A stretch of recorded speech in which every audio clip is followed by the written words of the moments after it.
Nous voulons le travail. Tel est le slogan scandé par la jeunesse congolaise lors de cet échange ou bien lors de l'accueil de Léopard. Chose qui devait être un moment de fête, s'est renversé et s'est retourné à un lieu de revendication de tout un peuple. Bonjour, bonsoir. Nous vous saluons de partout où vous êtes en train de nous suivre. Nous, c'est Analysons Congo. Nous venons aujourd'hui, nous sommes le 6 avril 2026. Si c'est votre première fois de nous suivre à cet espace Analysons Congo, nous vous demandons de liker, de partager et de rester connectés.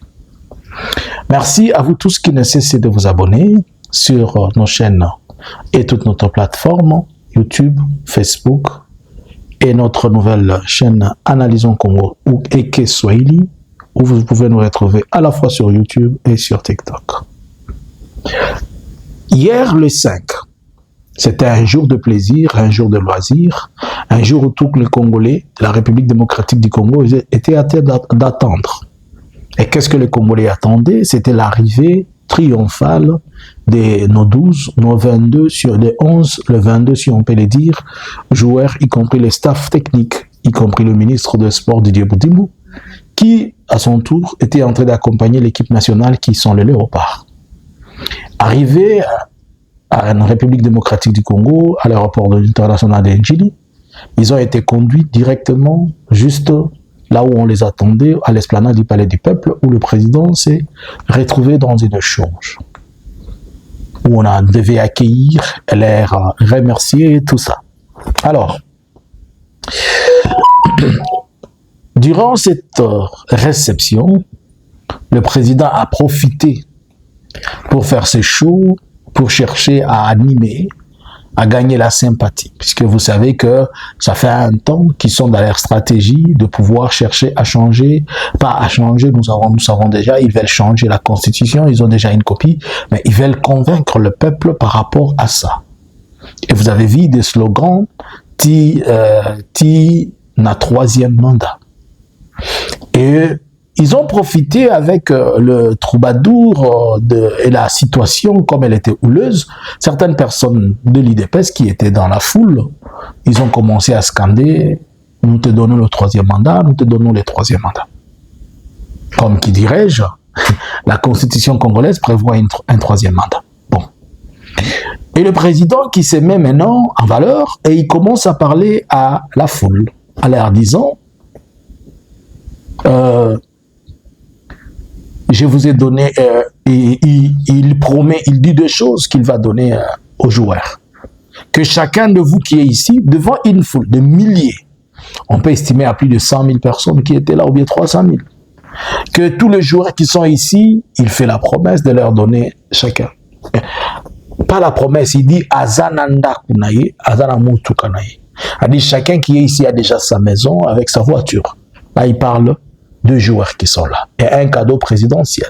Je vous l'ai dit dans l'origine des analyses, que le cadeau présidentiel, c'est ce que Félix avait prévu. Il avait dit que si les joueurs passaient, à chacun il va donner $1 million. Bon. Et voilà la population maintenant qui pose la question. Et nous, ça j'ai aimé. Puisque c'était inattendu et Félix s'imaginait que le lieu n'était pas propice pour lui, pour y recevoir un tel genre de questions. Pour la simple raison qu'il a cru qu'il est venu se faire baptiser dans la population comme étant le Saint d'Israël qui va amener le salut en RDC. Et sa séance de baptême a été exactement un baptême de feu. Dans cette séance de baptême où Félix était en train de faire une échange avec la population, il a réussi le message qui lui était dit par la population et nous. C'est comme, qui dirais-je, la population était en train de lui dire, nous t'avons suffisamment observé et nous avons vu que tu n'as rien pour nous, tu n'as rien prévu pour nous. Comment, pour un groupe de peu de gens, tu es facilement et tu as la facilité de pouvoir te déterminer, te décider en un seul jour. Et nous, la grande majorité de la population, qui accompagnons toutes ces choses, tu ne fais rien. Cette réponse juste, et nous, elle suffisait pour faire comprendre le ras-le-bol de la population. Et nous, ça suffisait pour que vous puissiez emmagasiner la vraie pensée et le vrai raisonnement de ce que le peuple dit. Pour moi, c'est un déclencheur de toute chose que l'homme ne s'attend pas. Je peux dire aujourd'hui que, à force de croire que la jeunesse congolaise est naïve, on finira par être surpris par cette même jeunesse-là. À force de croire qu'on a la capacité de dominer le peuple congolais, on finira d'être surpris. On ne pouvait pas s'imaginer hier dans cette foulée-là que les gens pouvaient poser cette question et nous. C'était une question, c'était une douche froide pour Félix. Quelque chose auquel il ne s'attendait pas et nous. Et cette douche froide-là, il a voulu se secouer comme un canard, et il s'est retrouvé maintenant noyé. Regarde, en recevant la question et nous, il réplique que non, vous m'avez demandé de baisser les taux et j'ai baissé les taux. Il vient de se substituer dans ce que lui-même était en train de dire. Vous vous rappelez un jour, il était sur Top Congo, on lui a posé la question du taux. Il dit, moi aussi, je suis en train de me poser la question. Lui-même, Félix avait dit, moi aussi, je suis en train de me poser la question. Cette histoire de taux de change, pourquoi elle ne baisse pas? Mais là, il revient pour dire à la population que non, vous m'avez dit de baisser les taux de change, j'ai baissé les taux de change. Le peuple a dit non, tu n'as rien fait. Est-ce que vous comprenez ça? Est-ce que vous comprenez comment c'était vraiment la partie scandaleuse et la partie qui dit tout? Si 7 ans après, lui-même qui veut s'auto-valoir comme étant la personne qui a diminué, qui a rabaissé ou bien amené le taux de change selon ce qu'il sait, et que la population lui dise tu n'as pas. Cela veut dire en 7 ans, la population reconnaît que Félix n'a rien fait sur le plan économique. C'est-à-dire, ce peuple-là était en train de lui dire tu ne sers plus à rien, tu dois plier bagage et partir. C'est-à-dire, ce peuple était en train de lui dire en fait, tu n'es pas important pour nous. Puisque durant 7 ans, nous avons entendu que tu changes, que tu nous réduis, que tu amènes le panier de la ménagère à la dimension, à la taille qu'il faut, mais le panier de la ménagère n'est pas arrivé.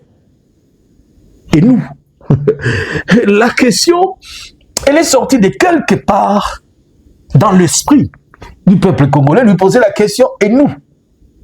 Lui qui se croyait qu'il était devant ce qui était le sien. Lui qui se croyait qu'il avait la capacité de dominer la population et le quinoa. Mais attends.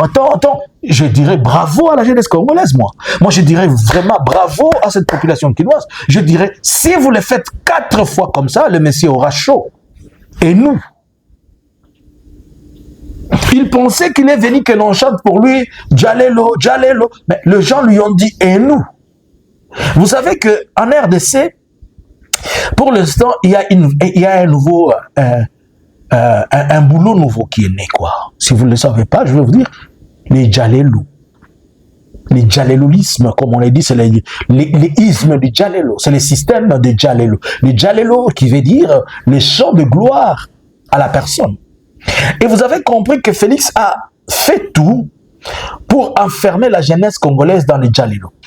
C'est-à-dire, ça a commencé l'IDPS qui était en train de dire Tosa Obika, c'est-à-dire you make a praise and I give you something. Tu me glorifies et je te donne quelque chose. Et alors, on a mis en place ces systèmes. Tous ces gens que vous êtes en train de voir, les gens qui sont en train de faire des commentaires, Félix Azananou, et 3e mandat, les autres font des vidéos et tout ça. Ce n'est pas par conviction, non. C'est le système qui le pousse à s'adapter ainsi. Imaginez-vous qu'un pasteur est dans son église, il est en train de prêcher, mais il vous dit que Dieu a dit sur Félix. Imaginez-vous que quelqu'un est dehors, est en train de parler, et il vous dit que Félix, c'est le béton, le ceci et le cela. Est-ce que vous avez déjà compris pourquoi? Puisque tout le monde a compris que quand tu fais des éloges fausses à Félix, on te donne 200 ou 300 euros. Et ayant compris que c'est ça le système, alors les jeunes qui ne se retrouvent pas, ils ont compris que même là où je suis en train de travailler, si je veux avoir une promotion, si mon chef doit être avec moi, je dois mentir. C'est pourquoi vous voyez la grande majorité des jeunes qui se retrouvent dans des plateaux, des panels en train de discuter de l'IDPS. Ils disent des choses sans réfléchir. Ce n'est pas puisqu'ils le veulent, mais c'est puisqu'ils ont besoin d'avoir un 200 et 300 euros pour arriver à relier les deux bouts de moi. Regardez un peu. Dans les fonctions publiques, il y a beaucoup de NI, de nouvelles unités, qui n'ont pas de matricule. Et on les a gardés là-bas sciemment. Puisque ce sont des gens qui ne peuvent pas revendiquer leurs droits. Et s'ils revendiquent leurs droits, on te dit d'abord, tu as une nouvelle unité, tu n'as pas droit. Alors, avec ça, on ne peut plus parler, on ferme sa bouche. Et la majorité de beaucoup de fonctionnaires, je vais vous dire la vérité, beaucoup de fonctionnaires en RDC vivent dans le diaspora. Les gens travaillent au Congo, mais physiquement, ils sont en Europe, aux États-Unis, un peu partout, en Afrique du Sud et consorts. C'est ainsi que ceux qui sont dans les diasporas, comme ils perçoivent les salaires étant des fonctionnaires, ils crient sur ça. Et ceux qui sont au pays, comme étant de nouvelles unités, ils ne peuvent pas demander, ils sont obligés de se taire, et les autres ont compris, laisse-moi mentir que Félix, je l'aime, Félix c'est ceci, on lui donne un peu d'argent. Et c'est comme ça que la jeunesse maintenant se retrouve face à la personne qui a créé ce système. Et maintenant ils sont fatigués, ils disent, et nous? Félix, les gens qui te disent aujourd'hui, et nous, attention, prochainement ils vont te lapider. Tu sais, le fait que l'on t'a dit ça, Félix sait consciencieusement que le peuple congolais ne l'aime pas. Il le sait très bien. Il a toutes les preuves. Il sait que le peuple congolais ne l'aime pas. Il sait aussi que le peuple congolais n'apprécie pas son travail. Il sait que le peuple congolais n'aime pas sa vision et surtout ce qu'il fait. Il le sait. Mais tout ce que Félix fait, il est fait sciemment pour lui. Il sait que vous ne l'avez pas voté en 2018. Il sait qu'en 2023, il a volé, vous ne l'avez pas volé. Vous ne l'avez pas voté, il a volé expressement. Et il sait que vous le critiquez tout le jour, vous ne l'aimez pas. Il le sait. Et pour cela, il ne peut rien donner au peuple congolais. La seule chose qu'il peut faire, c'est lui retourner la misère.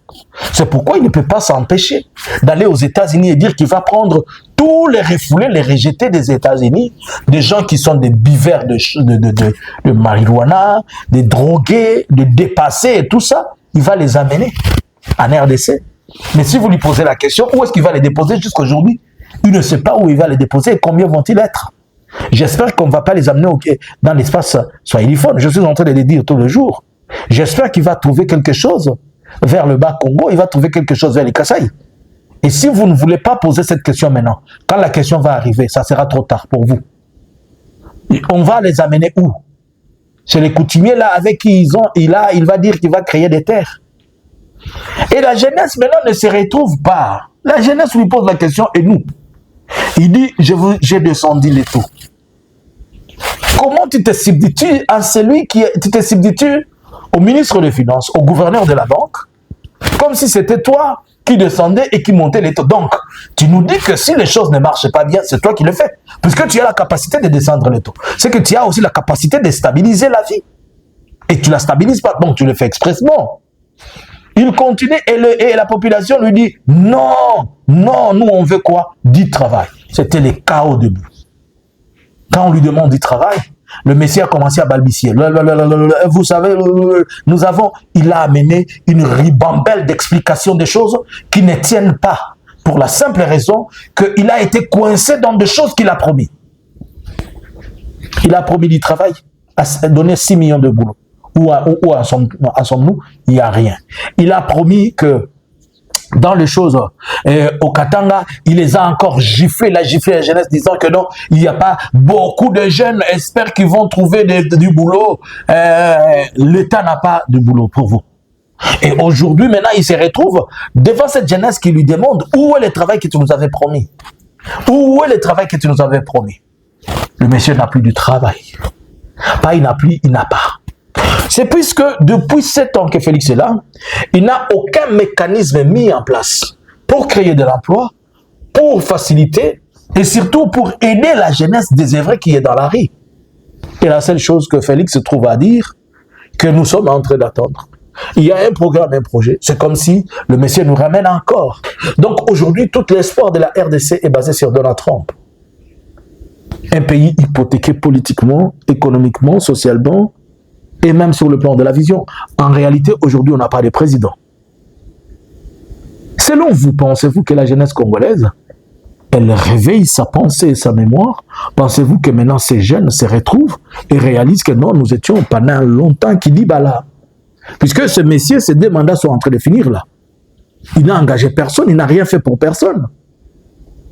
Et ceux qui scandaient qu'on lui donne le troisième mandat qui n'existe pas, c'était un petit groupe. Mais la majorité, elle est sortie. Elle est sortie de la tanière.